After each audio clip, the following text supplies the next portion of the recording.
Kamusta, mga kaibigan?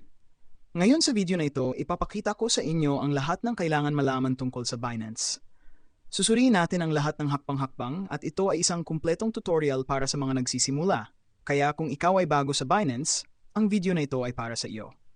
Titingnan din natin ang mga pamamaraan ng pagdeposito at pag-withdraw ng mga cryptocurrency, mga pamamaraan ng pagbili, at kung paano mabawasan ang mga bayarin sa mahabang panahon. Bukod dito, titingnan natin kung paano magsagawa ng mga transaksyon at alamin ang tungkol sa programang Binance Earn.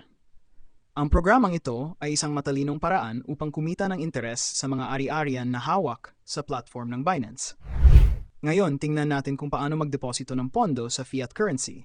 Dahil kung nais mong gumamit ng Binance para bumili ng cryptocurrencies at makipag-trade, kailangan mong magdeposito ng pondo sa iyong account. Simulan natin sa kung paano magdeposito ng fiat currencies tulad ng Euro, US dollars, British pounds at iba pa, at pagkatapos ay kung paano magdeposito ng cryptocurrencies sa Binance. Para gawin ito, pumunta tayo sa wallet dito at pagkatapos ay i-click ang overview. Pagkatapos dito, i-click ang deposit, kaya maaari nating piliin ang currency na nais nating gamitin. Ngayon tulad ng nakikita mo, maaari tayong mag-bank transfer. Kaya depende sa kung nasaan ka, magkakaiba ang iyong mga paraan ng pagbabayad.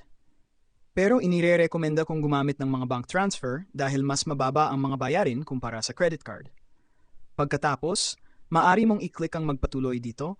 Pagkatapos ay ilagay ang pangalan ng iyong bangko kung saan mo ipinapadala ang mga pondo at din ang numero ng iyong bank account dito. At pagkatapos ay i-click ang magpatuloy. At makikita mo ang impormasyon sa bangko kung saan mo dapat ipadala ang mga pondo. Ngunit siguraduhin na gamitin ang reference number na makikita mo sa screen upang malaman ng Binance kung aling Binance account ang kaugnayang deposito.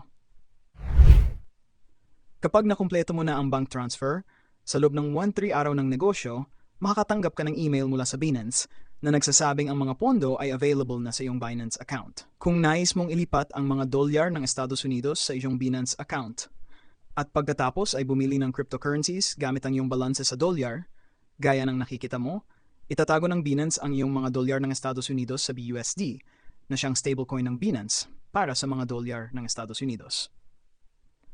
Ibig sabihin, ang bawat BUSD ay palaging magiging $1. Ngunit hindi mo magagamit ang iyong cash balance dahil ang BUSD ay isang cryptocurrency na, sa katunayan, ay isang stablecoin. Kaya at bumili tayo ng cryptocurrency. I-click ang cash balance at pagkatapos ay makikita mong halos katulad ito ng paggamit ng isang credit card. Ngayon, maaari mong piliin ang barya na nais mong bilhin. Sabihin nating nais nating bumili ng kaunting Ethereum ngayon, kaya isusulat ko ang ETH na siyang ticker para sa Ethereum. At pipiliin ko ang Ethereum dito, at makikita mo ang iyong balanse dito.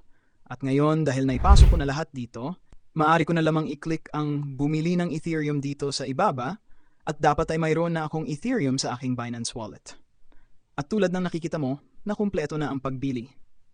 Napakadali. Ngayon, tingnan natin kung paano tayo makakapag-deposito ng ilang cryptocurrencies sa ating Binance account.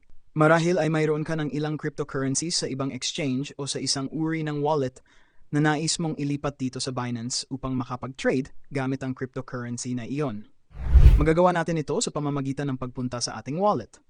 Pumunta lamang sa wallet at pagkatapos ay i-click ang fiat at spot at dadaling ka nito sa wallet na ito. Pagkatapos, i-click natin ang deposit dito sa itaas. Ngayon, nais nating lumipat mula sa fiat currency patungo sa cryptocurrency.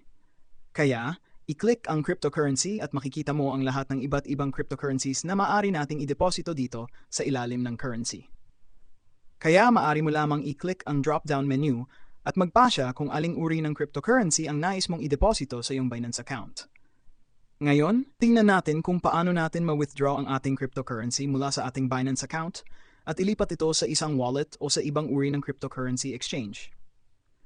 Sa default na setting, ito ay automatikong nakaset sa fiat currency, ngunit talagang nais nating mag-withdraw ng cryptocurrency. Kaya't i-click natin ang cryptocurrency dito. Ngayon, kailangan nating magpasya kung aling uri ng cryptocurrency ang nais nating i-withdraw mula sa ating Binance account. Maaari mong i-click ang drop-down menu na nakikita mo dito at magpasya kung aling uri ng cryptocurrency ang nais mong i-withdraw.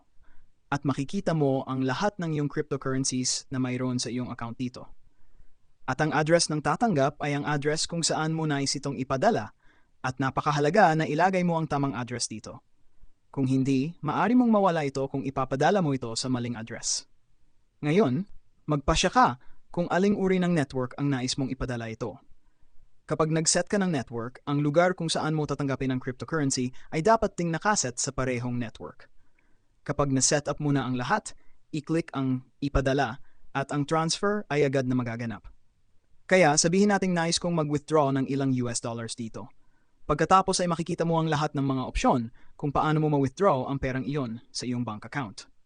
Ngayon, para sa mga dolyar ng Estados Unidos, mayroon lamang tayong bank transfer, kaya maaari lamang nating i-click ang magpatuloy dito.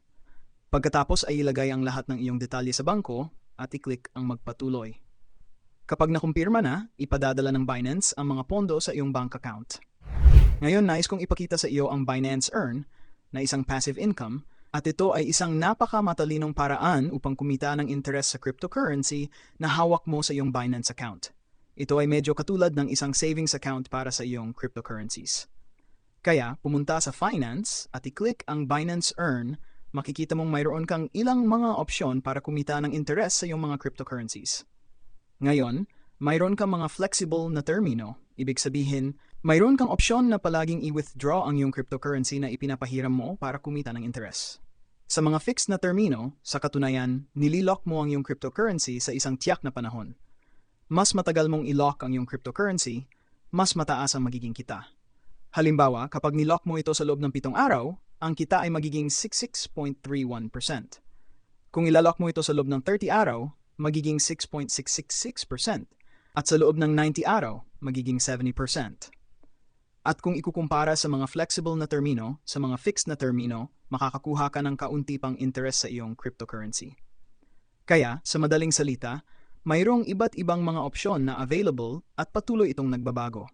Kaya maaring ang nakikita mo sa screen ngayon ay iba sa makikita mo sa real time. Kaya kung hindi ka pa nakapag-sign up para sa isang Binance account gamit ang link ko sa ibaba, lubos kong inirekomenda na gawin mo ito. Ilalagay ko ang link sa ibaba at makikita mo rin ito sa screen. Ang referral code ay T7J9MB5J. Kaya mga kaibigan, dito nagtatapos ang ating talakayan para sa araw na ito. Maraming salamat sa panood hanggang sa katapusan ng video.